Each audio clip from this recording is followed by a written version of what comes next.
সাতক্ষীরার শ্যামনগর উপজেলায় হিন্দু ধর্ম থেকে ইসলাম ধর্ম গ্রহণ করেন পাপিয়া মণ্ডল ওরফে ফাতেমা জান্নাত। 2020 সালে শুরু হওয়া মুসলিম ছেলে শামীমের সঙ্গে প্রেমের সম্পর্ক থাকায় চলতি বছরের 13 জুলাই বিয়ে করেন তারা। কিন্তু এই বিয়েই যেন কাল হয়ে দাঁড়িয়েছে ফাতেমার। আমার নাম আগে ছিল পাপিয়া মণ্ডল, ধর্ম পরিবর্তন করার পর নাম ফাতেমা জান্নাত। আমার এইখান থেকে এইখান থেকে বের হওয়ার কথা, কিন্তু এইখান থেকে বের হওয়ার মুখেই আমার মা বাবা আমার উপরে হামলা করে, যেমন গলা টিপে ধরেছে, আজকে আমার ওখানে আমার মারধর করার চেষ্টা করেছে। আমার এখানে কর্ম যে একজন কাজ করে, যে ওই আন্টি আমার বাসাতে গিয়ে তারও আঘাত লাগিয়েছে, তারও জামা কাপড় ছিঁড়ে গেছে। আমি এক কথায় এটাই চাই, আমি আমার স্বামীর কাছে ফেরত যেতে চাই, আমি মুন্নার সাথেই থাকতে চাই, আমি পরিবারের কাছে যেতে চাই না। মুসলমান হয়েছিল কত সালে? আমি মুসলমান হয়েছি 13/7/2025। আর বিয়ে করেছি ওই 13/7/2025 একদিনে। বিষয়টি জানতে পেরে জোরপূর্বক খুলনার কয়রায় অবস্থিত ফাতেমার নানার বাড়িতে নিয়ে যায় তার বাবা মা। সেখানে ফাতেমাকে হিন্দু এক ছেলেকে বিয়ে করতে বাধ্য করেন তারা। আমার একটা মেয়ের সাথে ফাতেমা জান্নাত, বর্তমান যে নামে সবাই চিনে, তার সাথে আমার রিলেশন হয়। রিলেশনের আস্তে আস্তে তার সাথে সুন্দর একটা সম্পর্ক তৈরি হয়। এরপরে সে হিন্দু থাকায় আমি তার ইচ্ছায় সে মুসলিম হয়। মুসলিম ধর্ম গ্রহণ করার পরে আমরা দুজন বিয়ে করি। বিয়ে করার পর আমার ফ্যামিলি সবাই সুন্দরভাবে এটা মেনে নিছে, কিন্তু তার ফ্যামিলি মানতে চায় না বা মানতেছে না। তার উপরে কঠোর নির্যাতন করেছে, অনেক নির্যাতন হয়েছে। আমার ওরা হুমকি দিছে, এখনো বলতেছে যে আমি মানসিক রোগী, আমার চিকিৎসার দরকার, তারা নাকি চিকিৎসা করাবে বলে এখান থেকে নিয়ে যাওয়ার চেষ্টা করতেছে। কিন্তু আমি মানসিক রোগীও না, আবার আমার সুস্থ মস্তিষ্কে আমি এই কথাই বলতে চাই যে আমি ওই বিয়েটা করাইছে কিভাবে, আমার হুমকি দিয়েছে মানসিক রোগী তৈরি করবে, না হলে মেরে ফেলবে, এইসব হুমকি দিয়ে বিয়েটা করাইছে। কিন্তু বিয়েটাও আমার হুঁশই ছিল না। বিয়েটা ওরা আমার পাশ দিয়ে আমার 7 পাক ঘোরাচ্ছে। 7 পাক কি, আমি তো 7 পাকও ভর্তি করিনি, আমার পা তুলে ফেলানোর মতো ক্ষমতা ছিল না। তাহলে আমি বিয়েটা করলাম কি করে, এটাই ভাবি। খবর পেয়ে কয়রা উপজেলা মহিলা বিষয়ক অধিদপ্তরের কর্মকর্তা তাকে উদ্ধার করে। ফাতেমার বয়স তখন 18 বছর পূর্ণ না হওয়ার কারণে মহিলা সহায়তা কেন্দ্রে ভর্তি করান কর্মকর্তারা। পরে সেখান থেকে তাকে 9 সেপ্টেম্বর খুলনার দৌলতপুর মহিলা বিষয়ক অধিদপ্তরে স্থানান্তর করা হয়। আজ মঙ্গলবার ছাড়পত্র পেয়ে স্বামীর বাড়িতে যাওয়ার কথা থাকলেও তাকে গলা টিপে জোর করে নিয়ে যাওয়ার চেষ্টা করে তারা। আজ এখান থেকে বের হওয়ার কথা, কিন্তু এখান থেকে বের হওয়ার মুখেই আমার মা বাবা আমার উপরে হামলা করে, যেমন গলা টিপে ধরেছে, আজকে আমার ওখানে আমার মারধর করার চেষ্টা করেছে।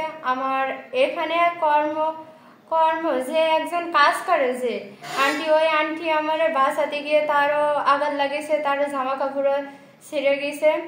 আমি এক কথায় এটাই চাই, আমি আমার স্বামীর কাছে ফেরত যেতে চাই। এদিকে পুত্রবধূকে মেনে নিয়ে ঘরে তুলতে প্রস্তুতি নেয় শামীমের স্বজনরা, কিন্তু ফাতেমার বাবা মা তাকে মানসিক ভারসাম্যহীন বলে মিথ্যা তথ্য ছড়াচ্ছে বলে জানান তারা। আমরা সেটা মেনে নিছি, আমাদের পরিবার সবাই তার পক্ষে আছে, কিন্তু মেয়েটার বাবা মা তাকে মানতেছে না। এখন সে স্বেচ্ছায় ধর্ম চেঞ্জ করে আমাদের মুসলিম ধর্ম গ্রহণ করছে, কিন্তু তার বাবা মা এখন বলতে চাচ্ছে যে সে নাকি পাগল, তার ব্রেনের সমস্যা। দৌলতপুর মহিলা বিষয়ক অধিদপ্তর থেকে ফাতেমা তার স্বামীর বাড়িতে যাওয়ার জন্য বের হলে একদল সন্ত্রাসী বাহিনী ফাতেমাকে তার বাবার বাড়িতে জোর করে নিয়ে যেতে চায়। পরিস্থিতি খারাপ দেখে ফাতেমার স্বামী শামীম দৌলতপুর থানায় বিষয়টি অবগত করলে তাৎক্ষণিকভাবে ঘটনাস্থলে পুলিশ এসে পরিস্থিতি স্বাভাবিক করে। বাবা মা দেখতে আসে তাকে, তারা অনেকভাবে বোঝানোর চেষ্টা করছে, কিন্তু সে কখনো যেতে চায়নি তার কাছে।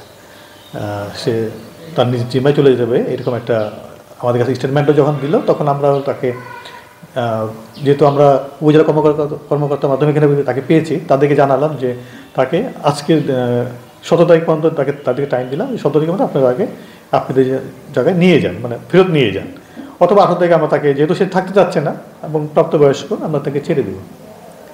সেই অনুযায়ী আজকে আসলে তাকে ছেড়ে দেওয়া হয়েছিল। এবং যেহেতু আমরা বুঝতে পারতেছিলাম এখানে একটা দুই পক্ষর টানা হিংসা চলতেছে, তো আমরা নিরাপত্তা নিয়ে একটু শঙ্কিত ছিলাম। সেই জন্য আমরা আসলে পুলিশ প্রশাসনকে জানাই যে আমাদের এখানে নিরাপত্তা বিঘ্ন হতে পারে, এরকম একটা ঘটনা চলতেছে। তো পুলিশ সকাল থেকে আমাদের এখানে ছিল এবং সকাল থেকে দেখলাম বেশ দুই পক্ষ লোকজন বাইরে অনেক লোকজন ছিল আর কি, স্থানীয় লোকজন ছিল, বাইরে থেকে লোকজন আসছে, মেয়ের বাবা মা তারাও ছিল।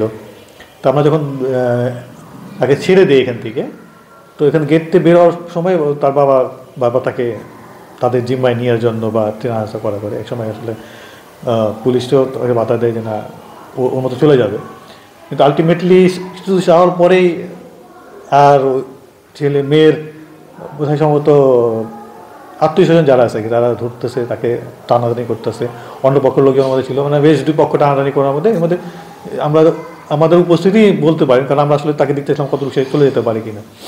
এবং তখন পুলিশের যিনি ছিলেন উনি তাকে কোনো রকম উদ্ধার করেন আর কি, ওদের কাছ থেকে বলা যায় কোনো রকম উদ্ধার করে, সে কোনো রকম ছিলেন। তখন আবার আমাদের কাছে দিয়ে যায় যে না এখন এই মুহূর্তে ওনাকে ছাড়া যাবে না, কারণ যে কোনো একটা দুর্ঘটনা ঘটে যেতে পারে, কারণ নিরাপত্তার ব্যাপার আছে। তবে আইনগত প্রক্রিয়ার মাধ্যমে আদালতের সিদ্ধান্ত অনুযায়ী ফাতেমা যার কাছে যাওয়ার যোগ্য তার কাছেই যাবেন বলে জানান দৌলতপুর থানার ওসি রফিকুল ইসলাম। মহিলা বিষয়ক অধিদপ্তর থেকে আজকে ওনারা একটা দিয়েছিল আমাদের কাছে, আবেদন করেছিল যে এখানে ফাতেমা জান্নাত ওরফে পাপিয়া মণ্ডল নামে একটা মেয়েকে রিলিজ করবে, যে ওনাদের হেফাজতে ছিল দীর্ঘদিন, 18 বছর পূর্ণ হয়েছে। তো মেয়েটাকে দাবি করতেছিল, মেয়ের গার্জেনও দাবি করতেছে, আবার মেয়ের নাকি বিয়ে করছিল ওই স্বামী হিসেবে ওনারাও দাবি করতেছিল। এই প্রেক্ষিতে দুইটা পরিবারই ওখানে উপস্থিত ছিল, এই পরিবারতে একটা বিশৃঙ্খলার সম্ভাবনা ছিল।